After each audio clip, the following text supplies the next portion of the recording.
হয় আজি নতুন বছৰ আৰম্ভণিতে পাকা বেতবাৰী দাঁতিৰবৰী সমষ্টিৰ এখন কৰ্মী সভা আমি অনুষ্ঠিত কৰিছিলোঁ বা হৈছে আজি ইয়াতে যিটো দেখিছোঁ একেবাৰে সভা গৃহৰ আৰম্ভৰ পৰা শেষলৈকে গোটেইখিনি আমাৰ কৰ্মী গতিকে কৰ্মীসকলৰ যিটো উৎসাহ বা তেখেতসকলে যি ধৰণে আমাক সহায় সহযোগ কৰিছে আৰু যিটো সকলোৱে ভাবিছিলে বা বিশেষকৈ কংগ্ৰেছ কৰ্মীসকলে যে UDF শেষ হৈ গ'ল সেইটো আজিৰ সভাই সেইটো তাৰ বিপৰীত প্ৰতিচ্ছবি এখন দাঙি ধৰিছে যে ইয়াতে কৰ্মীসকলৰ মাজত যিটো উৎসাহ আৰু ইয়াতে তেখেতসকলৰ যিটো উপস্থিতি সেইটো সকলোৱে বুজি পাইছে যে UDF আৰু নতুনকৈ আৰু আগতকৈ বেছি উদ্যমেৰে আগবাঢ়িছে।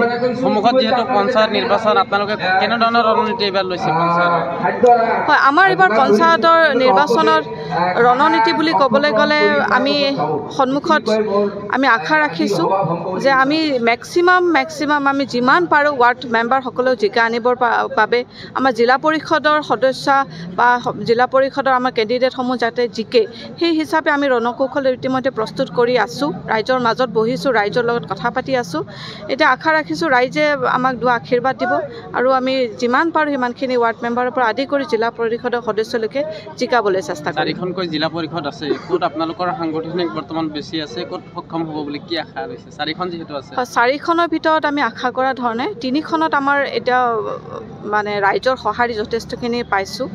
ৰাইজে বিচাৰিছে আমি যিকেইগৰাকী আমাৰ প্ৰাৰ্থী প্ৰত্যাশী আছে তেখেতসকলক ৰাইজৰ আশীৰ্বাদ বিচাৰি ফুৰিছে আৰু এই ক্ষেত্ৰত ৰাইজৰ ফালৰ পৰা যথেষ্ট সঁহাৰি আমি পাইছোঁ। এই চাৰিখনৰ ভিতৰত বিশেষকৈ আমি তিনিখনত ৰাইজৰ ফালৰ পৰা যথেষ্ট সঁহাৰি আমি লাভ কৰিছোঁ। ইয়াৰ স্থানীয় বিধায়ক তেখেতৰ যি জিলা পৰিষদ এলেকা পহুমৰা ভাষণ প্ৰসংগত কেইবাজনে কৈছে এইখন পহুমৰা জিলা পৰিষদ আপোনালোকে এইবাৰ UDFত দখলত ল'ব। হয় চাওক, ইলেকশ্যন খেলাৰ অধিকাৰ সকলোৰে আছে। নিৰ্বাচনত প্ৰতিযোগিতা কৰা কোনোবা এটা পঞ্চায়তত কোনোবা এখন জিলা পৰিষদত সেই জিলা পৰিষদৰ এলেকাৰ ভিতৰত এজন বিধায়ক থাকিল বুলি যে অন্য কোনো কেণ্ডিডেট তাত প্ৰতিদ্বন্দ্বিতা কৰিব নোৱাৰে সেইটো হ'ব নালাগে। গতিকে আমি ইয়াতে নিশ্চিতভাৱে যদিও বিধায়কৰ নিজা জিলা পৰিষদ হয় আমি নিশ্চয়কৈ আমি ইয়াতে আমি আগবঢ়াম আমাৰ UDF দলৰ ফালৰ পৰা আৰু ৰাইজৰ ফালৰ পৰা যথেষ্ট সঁহাৰি আমি লাভ কৰিছোঁ। পঞ্চায়ত নিৰ্বাচন আকৌ এবাৰ কৰিব প্ৰশ্নটো। এইটো পঞ্চায়ত নিৰ্বাচনত ছেমি ফাইনেল বুলি বহুতে কৈছে, গতিকে বিধানসভাৰ যিটো 26ৰ নিৰ্বাচন কেনেধৰণৰ প্ৰস্তুতি লৈছে ভাবে? এতিয়া 2026 একচুৱেলি ক'বলৈ গ'লে এতিয়া বহুত দূৰ, গতিকে আমাৰ প্ৰধান সন্মুখত যিটো লক্ষ্য সেইটো হ'ল আমাৰ এইবাৰৰ 2050 পঞ্চায়তৰ নিৰ্বাচন।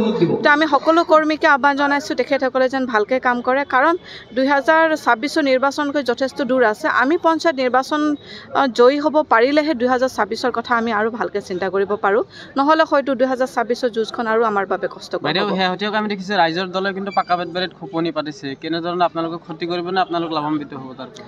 ৰাইজৰ দলক আমি ফেক্টৰ হিচাপে ভবা নাই, কাৰণ ৰাইজৰ দলৰ সভাপতিৰ পৰা আদি কৰি ৰাইজৰ দলৰ কৰ্মীসকল যি ধৰণে কাম কাজ কৰি আছে বা অল অসমৰ ভিত্তিতো আমি দেখি আছোঁ। গতিকে আমাৰ যিখিনি মাইনৰিটি এলেকা আছে বা আমাৰ একচুৱেলি আমাৰ মাইনৰিটি জাতিৰ বাবে তেখেতসকলে কিবা যে কৰিব তাত কোনো আশা দেখা নাই, গতিকে আমি তেখেতসকলৰ ফেক্টৰ বুলি ভবা নাই।